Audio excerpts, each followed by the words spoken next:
الحمد لله والصلاة والسلام على رسول الله صلى الله عليه وسلم وبعد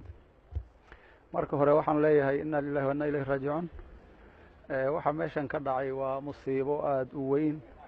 oo aanan hadda ka hor anigu arag waxaan leeyahay marka hore ummadda muslimiinta ah Soomaalida waxa dhammaan baan u tacsiyeynaya gaar ahaan qoysaskii meeshan uu dad kaga dhintay marka hore waxaan leeyahay dadka dhintay rabbi ha u naxariisto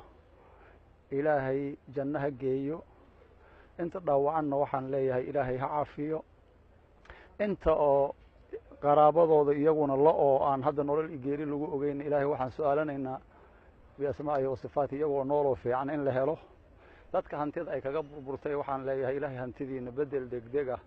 ilaahay ha idinka siiyo inta markaan insha Allah ta'ala aan ka gudbo waxaan u mahad celinayaa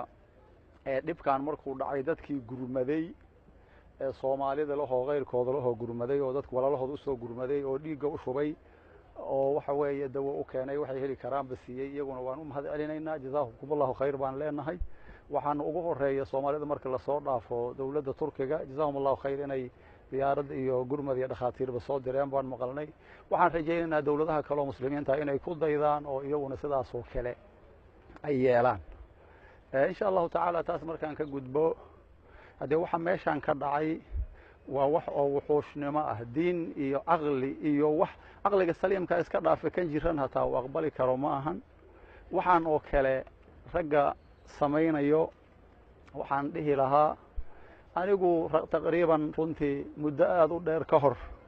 oo laga joogo 12 sano wax ku dhow baan niri waxaan oo kale nimayahow ka daaya dadka waan nagula dirareen oo way joojin waayeen runtii hadda ka hor waxaan oo kale shaamow bay ka dhaceen hargaha iyo saamahay ka dhaceen masjid bakaaraha ku yaalay ka dhaceen meel kale ka dhaceen maraaxil bay ahayd marna markay waxaan oo kale dhacaan anaga ma ahin baa la dhihi jiray oo aan maqalnay laakiin markii dambe waxa la arkay wixii markay kobceen kadib in la sheegto anaga yeelnay bal yiraahdaa la arkay waxaan dhihi lahaa waxaan oo kale wuxuushnimo weeyaan ilaahay diinkiisa iyo kitaab iyo sunna iyo aqli midna ma waafaqsana dadka noocaas waxaan leeyahay waxaan oo kale sameynaya tawba furan oo inay ka toobad keenaan oo waxaan iska dhaafaan ayaa u roon haddii sidan janna lagu raadinayo jidkeedii kanu maaha waxaan leeyahay dadka waxaan sameeyo waxaan leeyahay toobad keeno oo waxaan iska daaya wixii shalay lagu kala dhintay weeye natiijo waa lagu keeni waayay waxba waa lagu keeni waayay waxa fiican in laga soo noqdo oo la toobad keeno oo waxaan iska dhaafaa roon iyaguna saasaan leeyahay waxaan ula jeedaa cid aan sheegaya waa shabaab meelaha waxaan ka maqlaayay in la leeyahay balaag watar baa waxaan ka dambaysay iyo taasna anigu shakhsiyan u malayn maayo oo kuwaas dhihi maayo maxaa yeelay balaag watar maada qaraxdana way keeni karaan baabuur iyo lacag iyo waxna way keeni karaan laakiin qof isqarxinaya nimanka ma keenin marka dadka ka dambeeyo oo basamaadkooda iyo farahooda waxaan ay ku yaalaan waxaan leeyahay ka hara oo ka toobad keena qof muslima dhiigiisa iyo intaanoo hantiya in la burburiyo iyo dadkii daraasiin iyo jumle in loo laayo adduunyo aakhira midna wax lagu gaari maayo taas insha Allah ta'ala intaas ayaan ka dhahayaa biidin Allah ta'ala dhalinyarada hawsha loo soo dirayo waxaan leeyahay qofka muslimka intuu nool yahay tawba u furan intuu nool yahay qofka maalam yuqarqir buu nabiga yiri ilaa naftu ay dhuunta soo gaarto qofka tawba furan qof rabo inuu janno galo marka ugu dambaysayna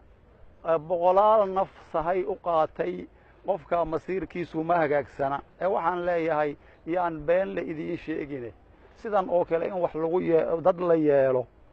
ajir iyo janno lagu heli maaye baraarugaan leeyahay qofka sidan waxaan ku soo diray isaga ha yimaado